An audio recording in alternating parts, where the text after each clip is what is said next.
Nesse mundo da polarização tricolor, né? Porque tem, como em tudo aqui nesse país, né? Tem o que o pessoal chama, né, pejorativamente de Zubeldetes, né? Zubalovers, e tem os que detestam ele. Mas o fato, né, gente, é que o trabalho do Zubeldia realmente já tinha batido no teto neste momento, né? E ele mesmo acaba pedindo demissão do São Paulo.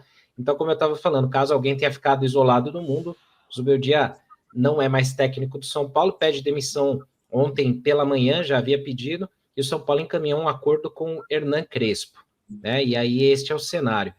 E aí, para começar, o Wilsinho, eu queria começar com você, porque assim, durante todo esse tempo você tem pontuado várias formas, e diferente do que muita gente tem falado, porque eu posso falar aqui de camarote, você sempre foi muito correto nas pontuações que você fez. Você sempre falou desde o início, até na fase onde o time estava ganhando, o quanto o trabalho do Zubeldia tinha alguns pontos a desejar, e a gente teve momentos de pausa onde esse trabalho não evoluiu. Você já vivenciou também no campo, assim como o Renan, trocas de treinadores. Era o momento para isso. Se tinha um momento para isso acontecer, esse era o momento ideal, Wilson? Senna, sinceramente, desde o ano passado, quando acaba o brasileiro, e para mim já tinha batido no teto. Ele não teria nem que ter voltado. Mas aí criou aquela narrativa de ele não teve uma pré-temporada, não deu nenhum ano, isso, aquilo.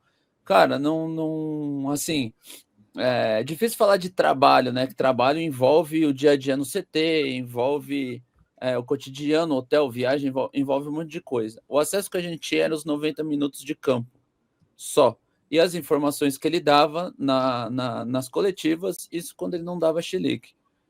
Os 90 minutos dentro de campo, ao meu ver, e aí quando eu falo trabalho, eu me refiro aos 90 minutos. Eu achei a passagem dele bem fraca, tá? Mas tem hombridade, um baita do ser humano, tal. Não conheço o ser humano Zubeldia. Vou falar do profissional de dentro de campo. E o trabalho dele não evolui em nenhum minuto. Ele é competitivo e, ao contrário da narrativa criada, que ele tira leite de pedra, eu duvido. Quem consegue os resultados são os mesmos jogadores que quando acionados assim nos momentos cruciais, erraram. Então, os próprios meninos dentro de campo fizeram por merecer os resultados bons, e os próprios meninos dentro de campo deixaram a desejar em alvos maiores, em steps maiores. O trabalho do treinador de escolher estratégia, formação tática, padrão de jogo, isso não teve em nenhum momento, não teve evolução. Não teve, simplesmente não teve. Então, ao meu ver, ele não teria que ter voltado nem para 2025. Mas em cima da narrativa de que jogaram uma viagem no meio da pré-temporada dele, de que ele não teve pré-temporada, de que precisava mais trabalho, que ele pegou o bonde andando, isso, aquilo, outro, deram mais 6 meses para ele e ficou igual.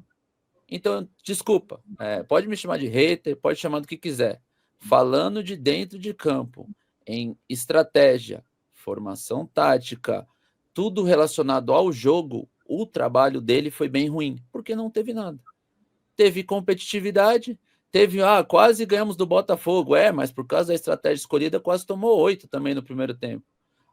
Quase ganhou do Atlético Mineiro, que chegou em 2 finais.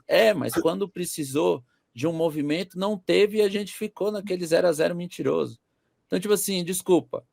Pode falar o que vocês quiserem de mim, também, prefiro não me alongar, porque o cara já foi embora e tal. Mas, mano, assim, analisando o trabalho, o jogo, eu acho que a passagem dele foi bem ruim. Nessa linha, Renan, porque a gente, assim, encerra esse capítulo, né, do Zubeldia, e acho que vale a gente fazer esses últimos comentários sobre isso, até para ratificar, né, muito do que a gente vinha falando. E aí, Renan, nunca nenhuma das críticas feitas aqui, pelo menos na equipe do Arquibancada, nunca foram para o lado pessoal. Sempre todas elas foram para o trabalho em si.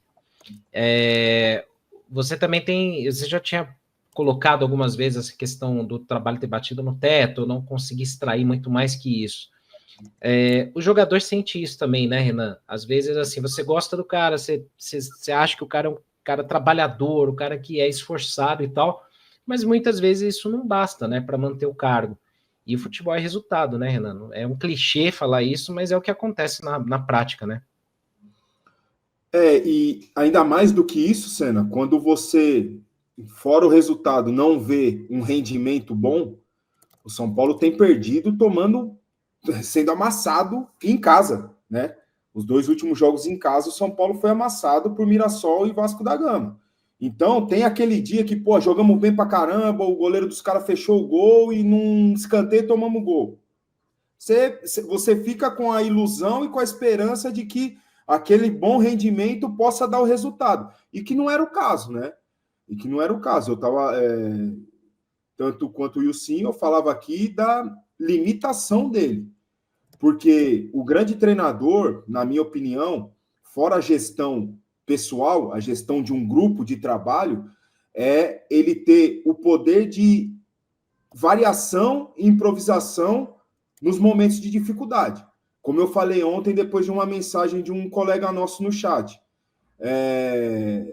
criou-se também muito a narrativa de tem muito jogador machucado. É nesse momento que você conhece o grande treinador.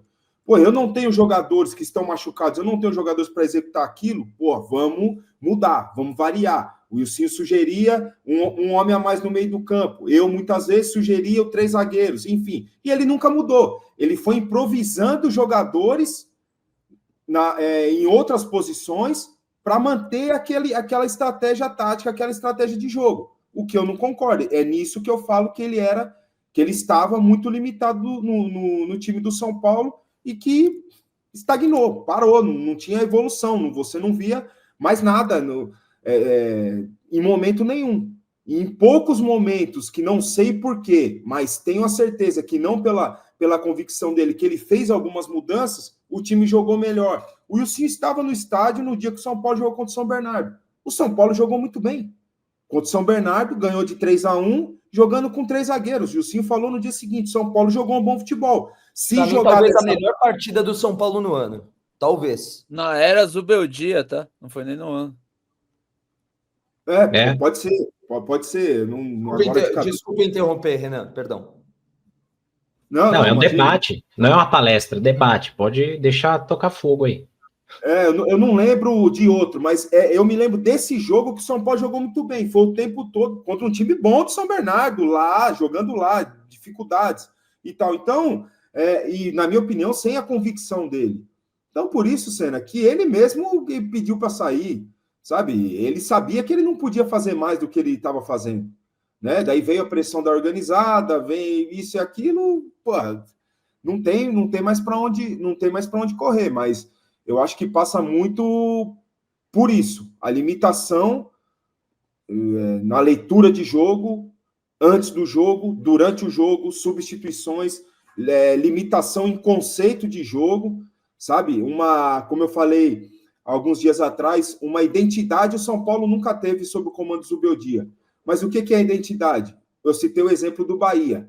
O Bahia, em qualquer lugar, ele tem uma identidade. Ele joga de uma forma. Tem vezes que vai ganhar, tem vezes que vai perder, tem vezes que vai jogar bem, tem vezes que vai jogar mal. Mas eles executam aquilo. Eles têm uma identidade de jogo. Certo? Que o São Paulo, sob o comando do Zubeldia, nunca teve. A não ser a competitividade que o Wilson falou. Era um time, sobretudo fora de casa, um time competitivo. Difícil de ser vencido, né?